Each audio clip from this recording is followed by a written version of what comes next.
last 5 months, well, Christmas was the first time I enjoyed Christmas with my family in, 3 years probably. All of us together in the same house, doing regular folk shit.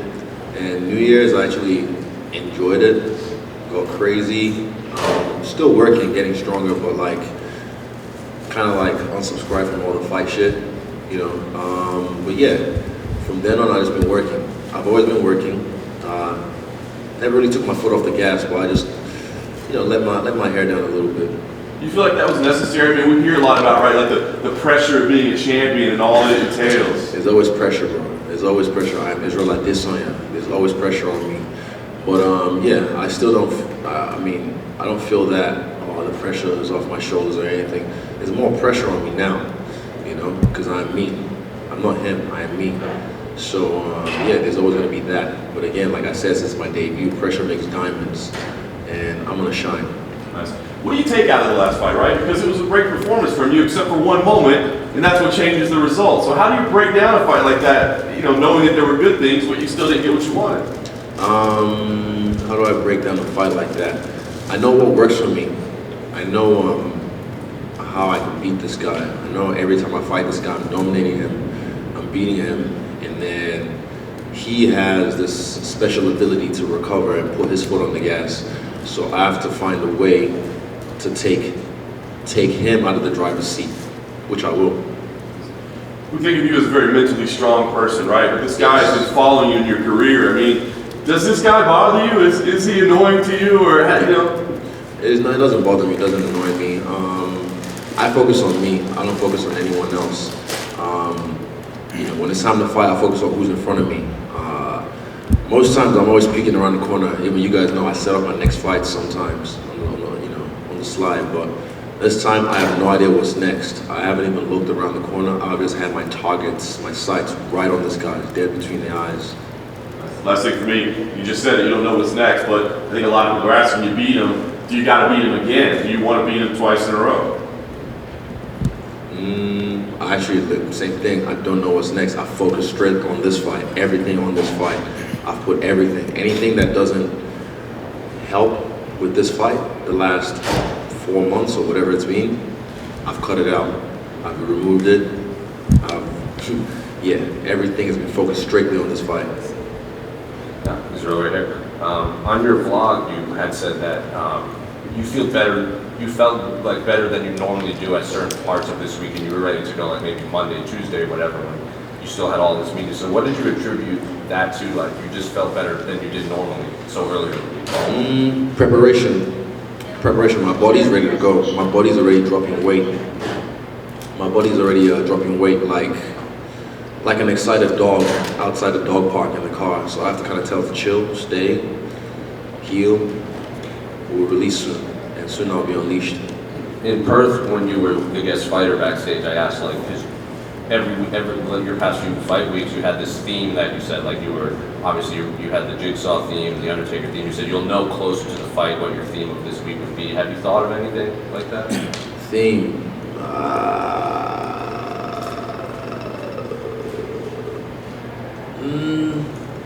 Well, that's a movie. Like legit. Sorry, it's just distracting. Theme.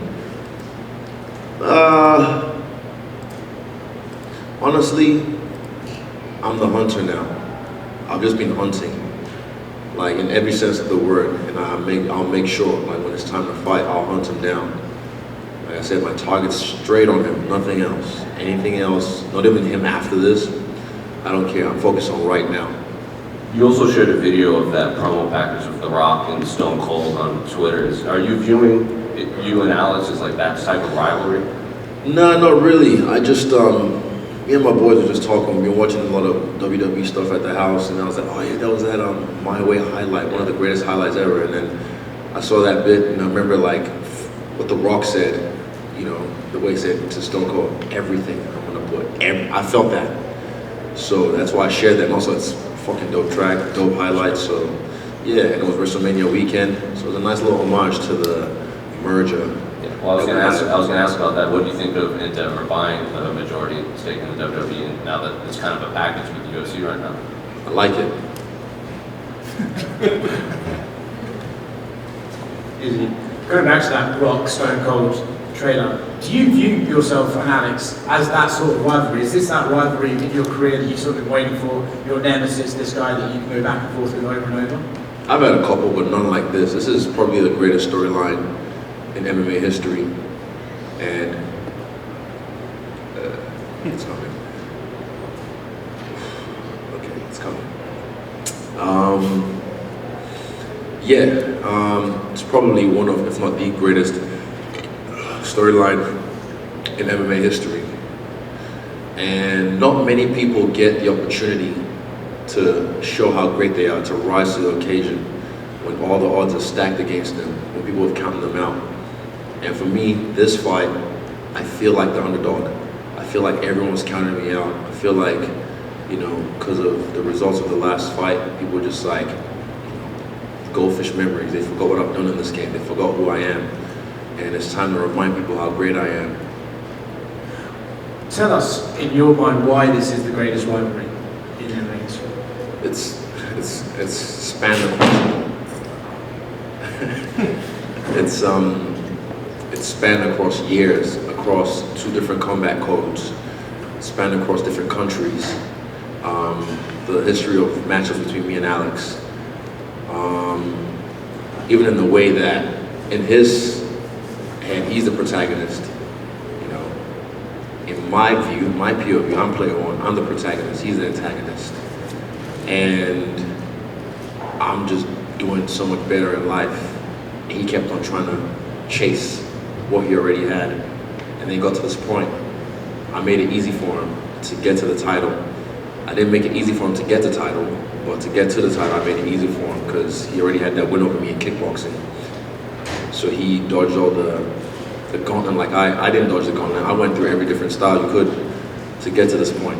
Fought sambo guys, jiu-jitsu guys, wrestlers, strikers, MMA guys. So yeah, it was an easy layup. But now this is the point where it's like I'm down, 2 fights in kickboxing, 1 fight in MMA. Can you guys keep it quiet in the back, please? Whoever is there, opening the door. Sorry, I'm trying to think. Thank you.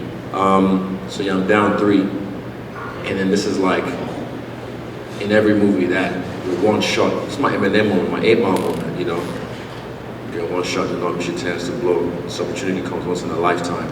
This is it. This is it for me. This is like, imagine what if I get it done? What if I get it done better than he's ever done it? What if I butcher him and beat the fuck out of him? Because I always do, but I just ramp it up now. I don't let him get any breath, and I take him out. I put him on his back. We'll find out. I do all this shit, like I beat his ass, do some damage to him, and it's just like, wow, amazing. Like I said, I don't keep score. I settle them, and he who laughs last laughs best.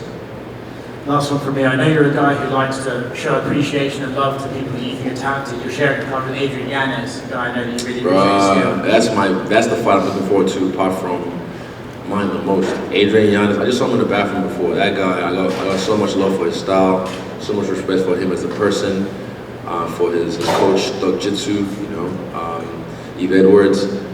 But he's a force to be reckoned with. 135, he's the next champ.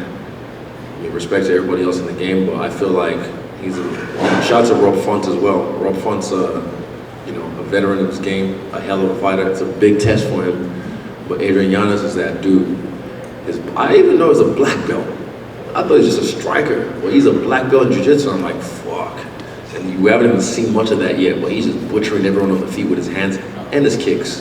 And yeah, I look forward to watching his fight and taking inspiration from that. Many long-standing champions like GSP and Anderson Silva have talked about how they felt better after losing the belt, like it took off a pressure off them.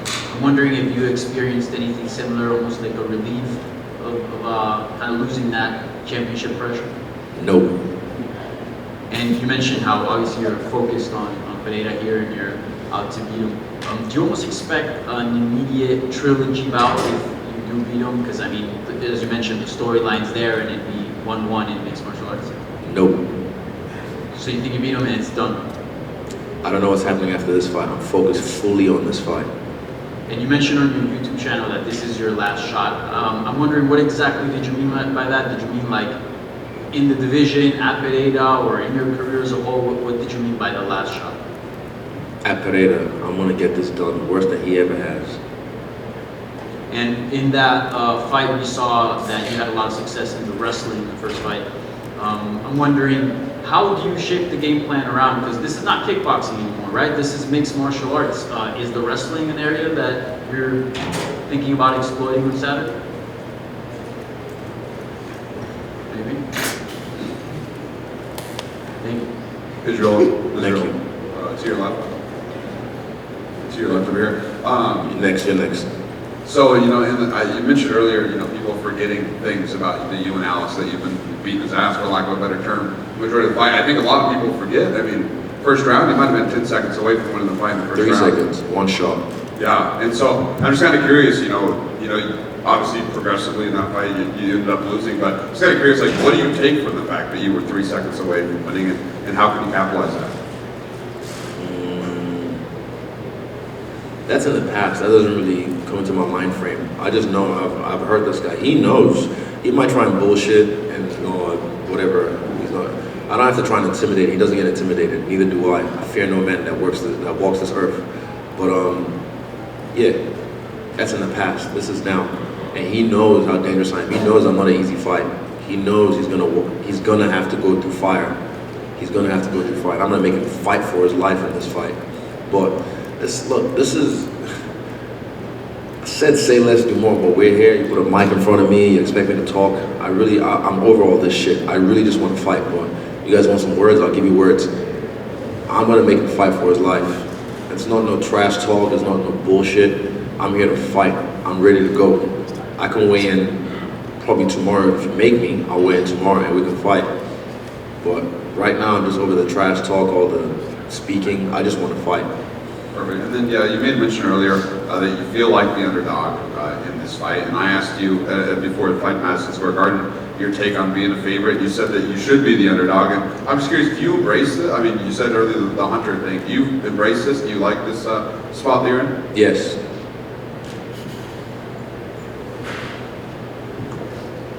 Welcome to Miami. This is a big fight. First time in 20 years UFC's in Miami. You're in the main event. Big show. What are your thoughts of being a part of this event and being here in South Florida and Miami? Last time I was here was 2015, and I had a really good time with the Black Zillion teams, Henry Hooft. Shout out to Glenn, that's his name, Glenn, R.I.P. Because they looked after me when I was here, and I had a really good time. So far I've had a good time being in Miami, but make no mistake, I've had my eye on the target, and like I said, that's really all I'm focused about. But last night we went to a comedy show. It was outside the South Beach, just taking the sights in. But yeah, I'm here for work. I'm here for war. And you mentioned WWE, and I'm curious because we talked a little bit about the merger with WWE UFC. Did you get to watch WrestleMania? Did you have a favorite moment? Would you like to be on a WrestleMania someday? I did not watch WrestleMania, no, but I saw highlights. And yeah, I'd like to even just attend one. That'll be a family event with my family, take them out to WrestleMania one day. But if I happen to jump over the barrier, grab a steel chair, smack someone across the head, that'll be fun too. All right, thank you. Hey, Israel. Go ahead. Oh no, you're on. Yeah. So we're from Brazil. You have a lot of fans in Brazil. People appreciate your style. They enjoy watching you fight. Right now, it just happens you fight your guy. But how do you see Alex as an opponent? And just send a message to your fans in Brazil. I love my Brazilian fans. Even when I was out there, they love me. The favelas love me. They can relate to me. They understand what I've been through. But again, I'm fighting one of your own. But yeah, he's a great opponent. Make no mistake. I know how great he is. This is what makes this fight great. He knows how great I am, no matter how much they try to undersell it to you. They understand who they're fucking with. They understand who they're messing with. They know this is not going to be easy. And they can they can try and bullshit their way through it, but I know they're a smart team. But hey, if they want to underestimate me, I welcome it. But me and Engage will make a Brazilian shirt, a shirt dedicated to our Brazilian fans after this fight, just to show appreciation to Brazil. So, obrigado. Thank you. After all the studying of your last fight and the preparation for this fight, what would you say that's going to be the most important adjustments that you got to do to take the win this time? The most important adjustment.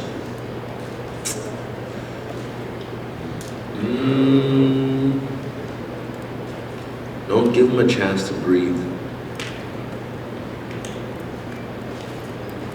That was very important in the last fight. Yeah. I mean, I let him breathe a little bit, but this time, suffocate him. Thank you. Easy, just one more here. I know you're obviously a big fan of Anderson Silva and you have a lot of respect for him. It was announced recently that he's going to join the UFC Hall of Fame. Just curious to get your reaction, and I don't know if you have some words for his career and what he meant to you personally. About time. He's already been a legend, Hall of Fame to a lot of people, so that's goes without saying. Is it from you? From Brazil, like is the last reporter. Your coach said recently that he did not agree with this quick turnaround. Who did? Sorry? Who said that? Your coach. My coach. Yeah. Said he did not agree with this quick round to face Poatan. And what do you think about this statement? I don't know. Ask him. Okay. Thank you.